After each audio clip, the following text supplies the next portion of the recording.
Hi అండి. ఈరోజు ఈరోజు నేను తీసుకున్న ట్రేడ్స్ ఏంటి అంటే Maruti, Reliance and Nifty 2 times తీసుకున్నాను. ఓవరాల్గా నా ప్రాఫిట్ వచ్చేసి ఈరోజు 2072.50 రూపీస్ అనేది వచ్చింది. ఇక్కడ రిలయన్స్లో ఒక్కటి మాత్రమే నాకు మైనస్ అయింది ఈరోజు, మిగతా అంతా ప్రాఫిట్ వచ్చింది. దాంట్లో 1800 రూపీస్ వచ్చింది మారుతిలో. తర్వాత నిఫ్టీ 50లో 22,550 సిఈలో 340 రూపీస్ అండ్ 22,600 సిఈలో 545 రూపీస్ వచ్చింది. ఓవరాల్గా 2072.50 రూపీ అనేది ఈరోజు నా ప్రాఫిట్ అనమాట. ఫస్ట్ రిలయన్స్ ఎందుకు లాస్ అయ్యాను అనేది ఎక్స్ప్లెయిన్ చేసి చూపించేస్తాను చార్ట్లో.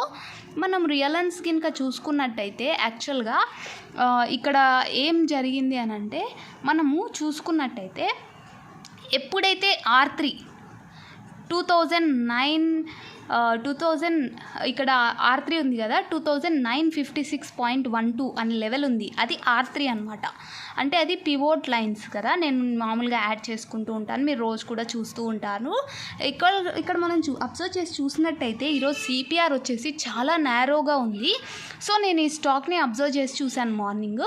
ఎప్పుడైతే R3 కూడా క్రాస్ అయిందో, యాక్చువల్గా R3 క్రాస్ అయిపోయింది అని అంటే గినుక ఆ స్టాక్లో మూవ్ వచ్చింది అంటే హ్యూజ్ వాల్యూమ్ ఉంటే తప్ప రాదు.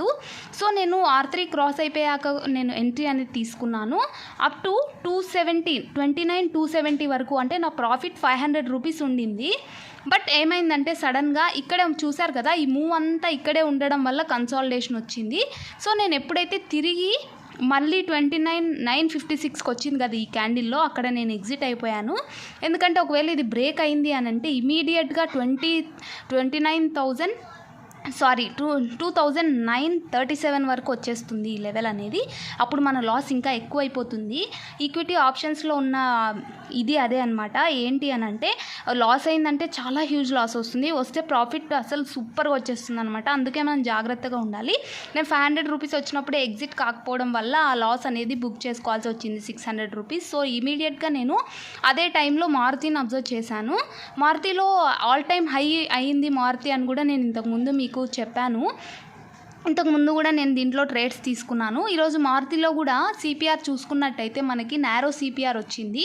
అంతకన్నా ముందు రోజు కూడా మనం అబ్జర్వ్ చేసి చూసినట్టయితే CPR అనేది కంటిన్యూషన్గా ఒకటే వేలో ఉండింది. అంటే మనకి ఇక్కడ చూసుకున్నట్టయితే రేంజ్ బౌండ్లో ఉండిపోయింది. ఇక్కడి నుంచి కూడా అప్ టు హియర్ వరకు రేంజ్ బౌండ్ ఉంది. ఒక్కసారి రేంజ్ క్రాస్ అయినాక చూస్తే ఎంత బిగ్ మూవ్ వచ్చింది అనేది మనకి చార్ట్లో అబ్జర్వ్ చేసి చూస్తున్నాం. సో అది ఫస్ట్ నేను అనాలిసిస్ చేశాను. ఈ మారుతిలో ఒక కన్సాలిడేషన్ అనేది 3-4 డేస్ నుంచి 12,622 లెవెల్ అనేది క్రాస్ కాలేదు. ఎప్పుడైతే ఆ లెవెల్ క్రాస్ అయిందో బూమ్ అన్నట్టు మార్కెట్ అంతా ఈ లెవెల్ ఉంది కదా, ఇదంతా అందుకే పోయిందనమాట పైకి. సో అది నేను అబ్జర్వ్ చేసి చూశాను టెక్నికల్గా. సో నేను ఏం చేశాను అని అంటే 12,622 క్రాస్ అయినప్పటి నుంచి కూడా నేను ఎంట్రీ అనేది తీసుకోలేదు. ఎక్కడ ఎంట్రీ తీసుకున్నానంటే, నేను 1 డే చార్ట్లో అబ్జర్వ్ చేసి చూశాను. 1 డే చార్ట్లో 12,763 అనేది ఆల్ టైమ్ హై పాయింట్ ఉండింది. అంటే అక్కడ ఒక రెసిస్టెన్స్ ఉండింది. ఆ రెసిస్టెన్స్ క్రాస్ అయిపోయినాక ఈ 4 క్యాండిల్స్లోనే నా ప్రాఫిట్ అనేది నేను బుక్ చేసేసుకున్నాను. ఎప్పుడైతే 12,900 టచ్ అయిందో ఇమీడియట్గా ఆ లెవెల్లో నేను ప్రాఫిట్ అనేది బుక్ చేసుకొని ఎగ్జిట్ అయిపోయాను. సో నా ప్రాఫిట్ వచ్చేసి 1,800 రూపీస్ అనేది మారుతిలో బుక్ చేసేసుకున్నాను. తర్వాత ఈ కన్సాలిడేషన్ అంతా వచ్చింది నేను ఎగ్జిట్ అయిపోయాక. ఎందుకంటే నేను రిలయన్స్లో ఎక్స్పీరియన్స్ చేశాను కాబట్టి ఇంకా దీంట్లో ఎక్కువ ట్రేడ్ తీసుకొని లాస్ కావడం ఎందుకు అని చెప్పి నేను ఎగ్జిట్ అయిపోయాను. సో ఇలా మారుతి అనేది తీసుకున్నాను. తర్వాత నిఫ్టీలో లాస్ట్గా ఇప్పుడు చూసేద్దాం. నిఫ్టీలో మనం చూసుకున్నట్టయితే నిన్న కూడా ఎక్కువ మూవ్ అనేది రాలేదు, CPRలోనే ట్రేడ్ అయింది. ఇలా CPRలోనే ట్రేడ్ అయినప్పుడు మనం ఏం చేస్తామంటే బాటమ్ లైన్ నుంచి కూడా up to top CPR line వరకు మనము ట్రేడ్ అనేది తీసుకుంటాం. అలా నేను ఆ రోజు ట్రేడ్ తీసుకొని దీంట్లో 500 రూపీస్ ఏమో బుక్ చేసుకున్నాను ఎస్టర్డే. సో ఈరోజు ఏమైంది అని అంటే గ్యాప్ అప్ ఓపెన్ అయింది. కరెక్ట్గా R2 దగ్గర ఓపెన్ అయిపోయింది. రెసిస్టెన్స్ R2 ఉంది కదా, CPR రెసిస్టెన్స్ R2 దగ్గర ఓపెన్ అయిపోయింది. సో అక్కడ క్యాండిల్స్ సస్టైన్ అవుతున్నాయా లేదా అనేది నేను ఒక 3 క్యాండిల్స్ వరకు అబ్జర్వ్ చేశాను. ఆఫ్టర్ దట్ 935 క్యాండిల్లో ఎంట్రీ తీసుకున్నాను అప్ టు 22,626 వరకు. ఎందుకంటే ఇది ఒక రెసిస్టెన్స్ అనమాట ఇక్కడ. సో ఆల్ టైమ్ హైలో ఉంది కాబట్టి ఎక్కడి నుంచి రివర్సర్ అయిందంటే అది చాలా హ్యూజ్గా ఫాల్ వచ్చేస్తుంది. దానివల్ల మనం ఇబ్బంది పడాల్సి వస్తుంది. కాబట్టి నేను 620 to 626 దగ్గర నా ట్రేడ్ అనేది ఎగ్జిట్ అయిపోయాను. తర్వాత ఇంకా అది మళ్ళీ కొంచెం కన్సాలిడేషన్ అయి పైకి వెళ్ళిపోయింది కదా. నేను అప్పుడు ఏం చేశాను అని అంటే 22,650 లెవెల్ ఎప్పుడైతే క్రాస్ అయిందో అక్కడి నుంచి కూడా అప్ టు 22,691 వరకు నేను నా టెలిగ్రామ్ ఛానల్లో కూడా నేను అప్డేట్ చేశాను. 22,691 is the resistance for Nifty అని. అక్కడ ఎగ్జిట్ అయిపోండి, పొజిషన్ జాగ్రత్త అని చెప్పాను. ఎగ్జాక్ట్గా ఆ లెవెల్ టచ్ అయిన వెంటనే కూడా మనకి హ్యూజ్ క్యాండిల్ అనేది కిందికి వచ్చేసేసి మనం అబ్జర్వ్ చేసి చూసుకున్నట్టయితే తర్వాత అంతా కన్సాలిడేషన్ వచ్చింది, ఆ లెవెల్ని క్రాస్ కాలేదు.